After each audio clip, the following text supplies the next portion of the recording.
नमस्कार, अवनी फूडच्या किचनमध्ये आपलं मनापासून स्वागत आहे। आज आपण बऱ्याच दिवसांनी हा व्हिडिओ शूट करतोय। तर आजची आपली रेसिपी आहे श्रावण स्पेशल सत्यनारायणाच्या प्रसादाचा शिरा। अगदी मौसूत लुसलुशीत कसा करायचा आणि आजचा जो शिरा आहे तो मी 1.25 वाटीच्या प्रमाणातला दाखवते। चला तर रेसिपीला सुरुवात करूया।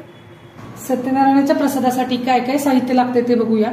सगळ्यात आधी आपण इथं मी ह्या 1.25 वाटीच्या मापाने सगळं साहित्य घेतलेलं आहे। तर ते कसं घेतलेलं आहे ते मी तुम्हाला सांगते। ही 1.25 वाटी भरून आपण इथं बारीक रवा घेतलेला आहे। तुम्ही जाड रवा पण वापरू शकता। त्यानंतर त्या 1.25 वाटीने साखर घेतलेली आहे 1.25 वाटी। 1.25 वाटी इथं गाईचं तूप घेतलेलं आहे। आवडीनुसार आपण मनुके आणि ड्रायफ्रुट्स घ्यायचे आहेत। इथं मी मनुके घेतलेले आहेत, काजू आणि बदामाचे काप घेतलेले आहेत। एक छोटा चमचा आपण इथे इलायची पावडर घेतलेली आहे आणि याच वाटीने मी 2.5 वाट्या म्हणजे दुप्पट आपल्याला इथं गाईचं दूध घ्यायचंय। गाईचं नुसतं जर दूध तुम्हाला वापरायचं नसेल तर 1.25 वाटी आपण इथं दूध आणि 1.25 वाटी गरम पाणी सुद्धा वापरू शकतो। पण शक्यतो प्रसादाचा शिरा हा दुधातला केला जातो म्हणून मी इथं 2.5 वाट्या दुधाचा वापर केलेला आहे। आणि त्यानंतर एक मध्यम आकाराची केळी।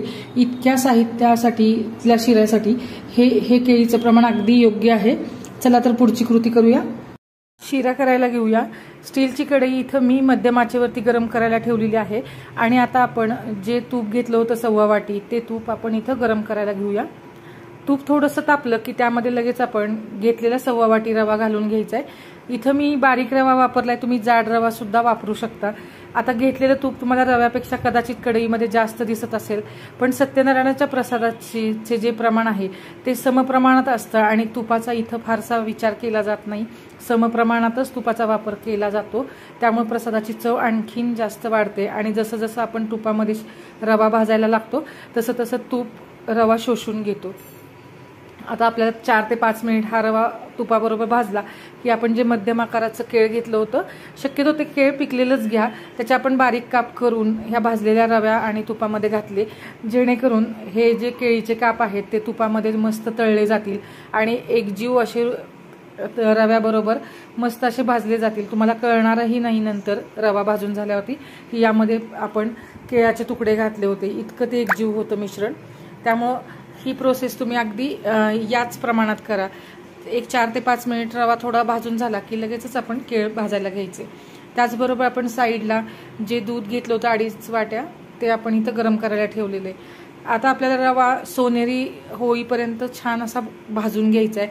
केळ घातल्यामुळं अगदी ते भाजताना रव्याचा वास खूपच छान येतोय आणि केळामुळं जी चव येते प्रसादाला ती अगदी सात्विक आणि छान लागते। त्यामुळं हे अशा पद्धतीने तुम्ही नक्की केळ घाला प्रसादाच्या शिऱ्यात। महत्त्वाची गोष्ट म्हणजे कच्च्या केळीचे काप वरून शिऱ्यावरून घालू नका, नाही तर केळीचे काप कच्चं घातली तर काळी पडतात आणि त्यामुळे आपला शिरा जास्त वेळ टिकत नाही। पण हे जर रवा भाजताना घातले तर छान आपला प्रसादाचा शिरा टिकतो। त्याचबरोबर प्रसादाचा शिरा करत असताना असा रवा तुपाबरोबर छान सोनेरी रंग येईपर्यंत भाजून घ्यायचा आहे। आपण उपीटाचा रवा भाजताना थोडा कमी भाजला तरी चालतो, पण शिऱ्यासाठीचा जो रवा आहे तो आपल्याला छान सोनेरी रंगापर्यंत भाजावा लागतो। तुम्ही इथं बघू शकता एक 10 ते 12 मिनिट झालेले आहेत। रव्यामध्ये भरपूर तूप असं शोषून घेतलेलं आहे। आता या स्टेजवरती आपण जे ड्रायफ्रूट घेतले आहेत ते घालून घ्यायचे आणि परत ते ड्रायफ्रूट पण रव्याबरोबर छान भाजून घ्यायचे, जेणेकरून त्या ड्रायफ्रूट पण आपले चांगले तळले जातील आणि याचा पण स्वाद सगळा या शिऱ्यामध्ये उतरून जाईल। ड्रायफ्रूट असे रव्याबरोबर भाजल्यामुळं काय होतं, कुरकुरीत असे होतात। पण आता ज्यावेळेस आपण हे ड्रायफ्रूट घालू त्याच वेळेस हे मनुके घालायचे नाहीयेत, फक्त काजू बदामाचे किंवा पिस्ता अक्रोड असेल तर त्याचे काप तुम्ही त्यामध्ये घाला। पण मनुके हे आपल्याला अगदी शेवटी दूध घालायच्या आधी 2 मिनिट आपण घालणार आहोत, कारण मनुके पटकन फुलून वर येतात। इकडं आपलं दूध पण गरम झालेलं आहे आणि रवा पण छान फुलला गेलेला आहे। तुम्ही इथं बघा रवा पण असा जास्त छान फुललेला आहे तुपामुळं आणि रंग पण सुंदर असा आलेला आहे। जेवढा आपण रवा खमंग भाजू तितकाच आपल्या प्रसादाचा जो वास आहे, चव आहे तो अतिशय छान येतो। आता या स्टेजवरती आपण मनुके घालून घ्यायचे आणि आता मनुके घालून पुन्हा एकदा हे मिश्रण व्यवस्थित एकजीव करायचं आहे।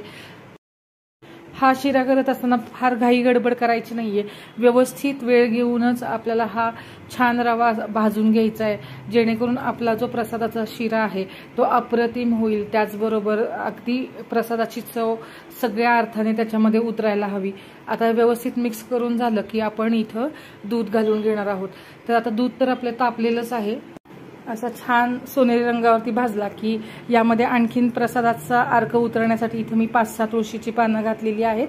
ह्या तुळशीच्या पानांची चव या रव्यामध्ये पूर्णतः उतरते आणि हा आणखीन सात्विक लागतो, म्हणून इथे तुळशीच्या पानांचा वापर केलेला आहे प्रसाद करत असताना। तुम्हाला जर नको असेल तर तुम्ही ते स्किप करून प्रसाद तयार झाल्यानंतर सुद्धा तुम्ही त्याच्यावरती तुळशीची पानं ठेवू शकतात, पण पूर्णपणे स्वाद उतरवण्यासाठी मी यामध्ये तुळशीची पानांचा वापर केलेला आहे। आता इथे बघा रंग किती सुंदर आलेला आहे। आता या स्टेजवरती काय करायचंय, पूर्णपणे हे व्यवस्थित मिश्रण मिक्स करून घेतल्यानंतर आपण याच्यामध्ये दूध घालून घ्यायचे। दूध आपलं गरम झालेलं आहे।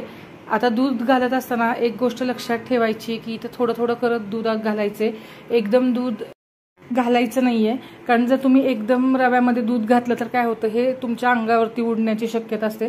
त्यामुळे एका हाताने हे मिश्रण ढवळत दुसऱ्या हाताने थोडं थोडं करून दूध घाला, जेणेकरून आपली गॅसची फ्लेम तर बारीक आहेच आहे, पण हे व्यवस्थित दूध या रव्यामध्ये मिक्स व्हायला गरजेचं आहे। त्यामुळं आपण असं हे व्यवस्थित मिक्स करत करत हे दूध घालून घ्यायचे।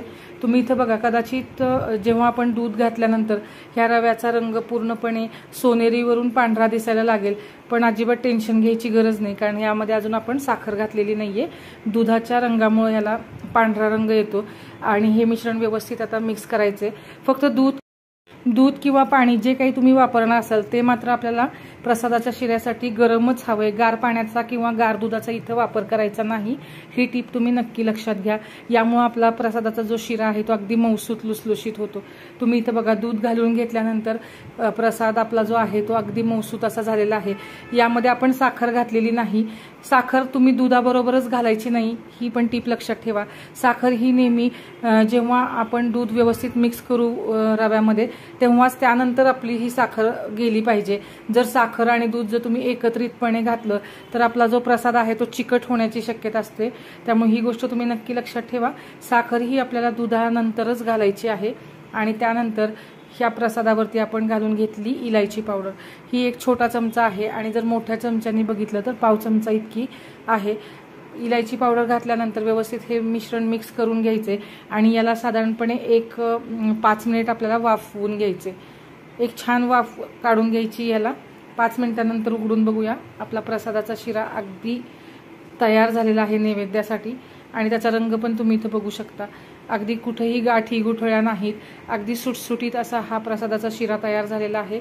यामध्ये केळी घातले होते हे ओळखायला सुद्धा येणार नाही, इतकी मस्त हा प्रसादाचा शिरा मऊ लुसलुशीत होतो। त्याचबरोबर तो 2 किंवा 3 दिवस आरामात टिकतो आणि ही रेसिपी तुम्ही नक्की करून बघा। रेसिपी जर आवडली असेल तर रेसिपीला लाईक शेअर कमेंट करा।